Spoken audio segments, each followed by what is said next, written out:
Hi guys, इस video में हम man on plank problems discuss करने वाले हैं जो कि जेई मेन और जेई एडवांस के पर्सपेक्टिव से बहुत ही इंपॉर्टेंट है। कई बार ये क्वेश्चंस पूछे जाते हैं और ना कि एक फॉर्म में बल्कि अलग अलग फॉर्म में, जैसे monkey on balloon, two balls attracting each other, wedge on ball. ये सब सेम ही प्रॉब्लम्स हैं, अलग अलग वर्ड्स में आपसे पूछी जाती हैं। तो लेट्स सी कैसे इनको सॉल्व करना है। ऑलराइट, तो क्वेश्चन हमारे को ये दिया हुआ है कि एक मैन है जिसका मास m1 है।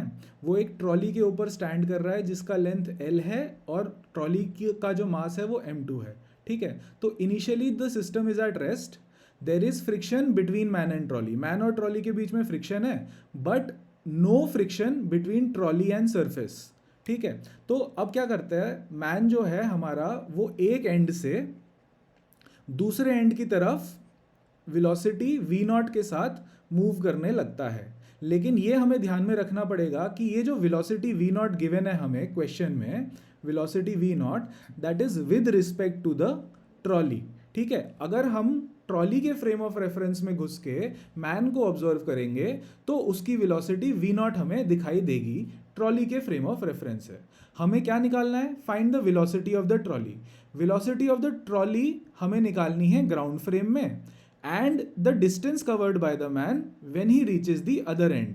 डिस्टेंस कितना चलेगा मैन जब वो ट्रॉली के दूसरे एंड पे पहुंच जाएगा। देखो, ट्रॉली के फ्रेम ऑफ रेफरेंस से तो वो एल डिस्टेंस चलेगा, लेकिन हमें क्या पूछा है क्वेश्चन में, हमें ग्राउंड फ्रेम से पूछा है कि डिस्टेंस कितना चलेगा मैन। ओके, तो क्वेश्चन को सॉल्व कैसे करना है। देखो, सबसे पहली चीज तो आपको ये ध्यान में आनी चाहिए कि प्लैंक और सरफेस के बीच में कोई फ्रिक्शन नहीं है। ठीक है, तो अगर आप मैन और प्लैंक को एक सिस्टम मान लो तो इस सिस्टम पे कोई भी एक्सटर्नल फोर्स हॉरिजॉन्टल डायरेक्शन में नहीं लग रही है। ठीक है, तो क्योंकि कोई भी हॉरिजॉन्टल फोर्स नहीं लग रही है तो हम हॉरिजॉन्टल डायरेक्शन में लीनियर मोमेंटम कंजर्व कर सकते हैं।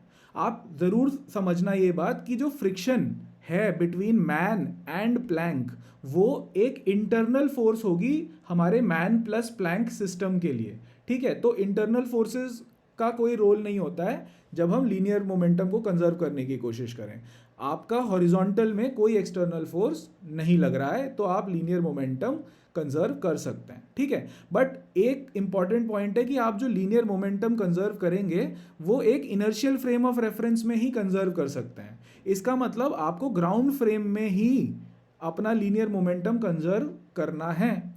तो उसके लिए आपको क्या करना पड़ेगा, आपको वेलोसिटी ऑफ मैन लिखनी पड़ेगी सबसे पहले ग्राउंड फ्रेम में आपको, क्योंकि वेलोसिटी v नॉट जो गिवन है वो ट्रॉली के फ्रेम में वेलोसिटी ऑफ मैन गिवन है। ओके, तो सबसे पहले तो यही काम कर लेते हैं। देखो, velocity of man with respect to trolley must be equal to velocity of man with respect to ground minus velocity of trolley with respect to ground. यही हमारा रिलेटिव वेलोसिटी का फॉर्मूला होता है।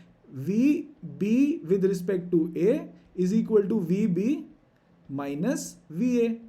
यही हमारा रिलेटिव वेलोसिटी का formula होता है, राइट। तो वही मैंने यहाँ पे लिखा है, velocity of man with respect to trolley is equal to velocity of man with respect to ground minus velocity of trolley with respect to ground. ठीक है, तो थोड़ा सा अगर इस इक्वेशन को हम रीअरेंज करेंगे तो हमारे पास आ जाएगा velocity of man with respect to ground is equal to velocity of man with respect to trolley plus velocity of trolley with respect to ground. Okay, ये इक्वेशन अगर एक बार आपने लिख ली उसके बाद काम आसान हो जाता है। मगर एक यहाँ पे बात आपको ध्यान में रखनी है कि ये जो इक्वेशन हमने लिखी है वो वेक्टर फॉर्म में लिखी है।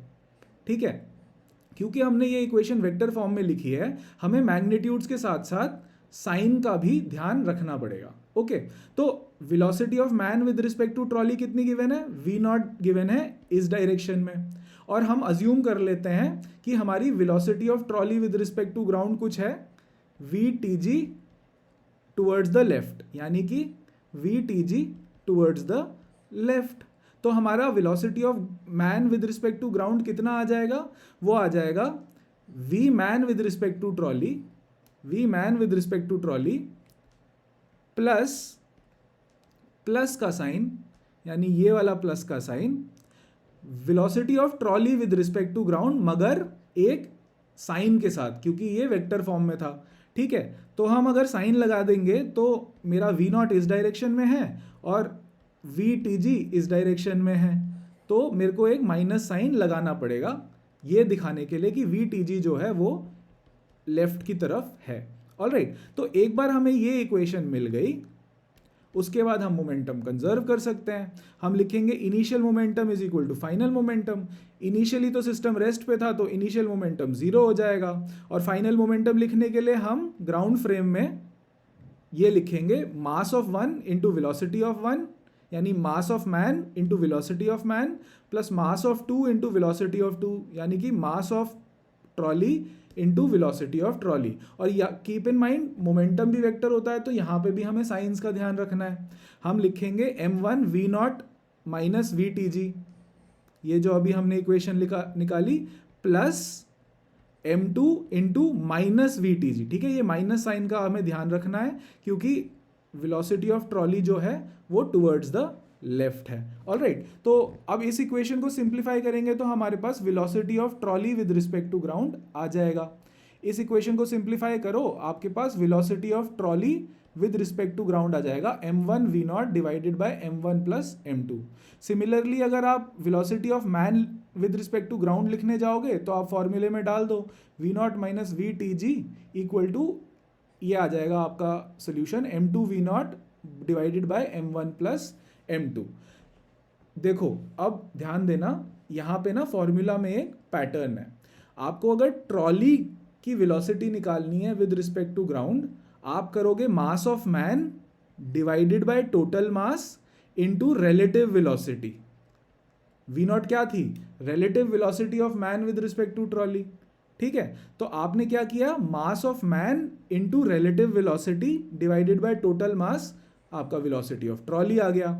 और अगर आप velocity of man with respect to ground निकालने जाओगे तो आप करोगे mass of trolley into relative velocity divided by total मास। तो फॉर्मूला में पैटर्न है, अगर आपको इतनी सारी कैलकुलेशन नहीं करनी है तो ये आप पैटर्न याद रख सकते हो। ठीक है, और कीप इन माइंड ये जो भी वेलोसिटीज निकली हैं वो विद रिस्पेक्ट टू ग्राउंड निकली हैं। तो वैसे ही सेम रिलेशन ना, क्योंकि वेलोसिटी है, वेलोसिटी को आप डिफरेंशिएट करोगे तो एक्सेलरेशन आएगा और इंटीग्रेट करोगे तो डिस्प्लेसमेंट आएगा।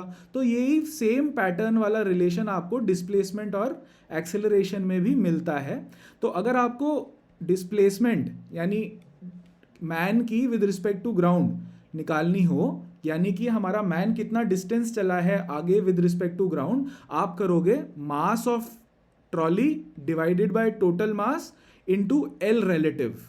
अब एल रिलेटिव क्या होगा सोचो, देखो ट्रॉली के फ्रेम ऑफ रेफरेंस से मैन एक एंड से दूसरे एंड पे आ गया, यानी एल रिलेटिव जो होगा वो होगा लेंथ ऑफ ट्रॉली इटसेल्फ। ठीक है, length of trolley is equal to L relative. वैसे ही एक्सिलरेशन अगर आपको मैन का निकालना हो विद रिस्पेक्ट टू ग्राउंड तो आप करोगे mass of trolley divided by total mass multiplied by acceleration relative, acceleration of man with respect to trolley. ठीक है, तो आई होप आपको ये सोल्यूशन अच्छा लगा होगा, पसंद आया होगा, बहुत इंपॉर्टेंट था ये। तो अगर नहीं समझ में आया है तो प्लीज़ मेरी वेबसाइट पे जाके डाउट अपना पोस्ट कर दो। Alright, thank you.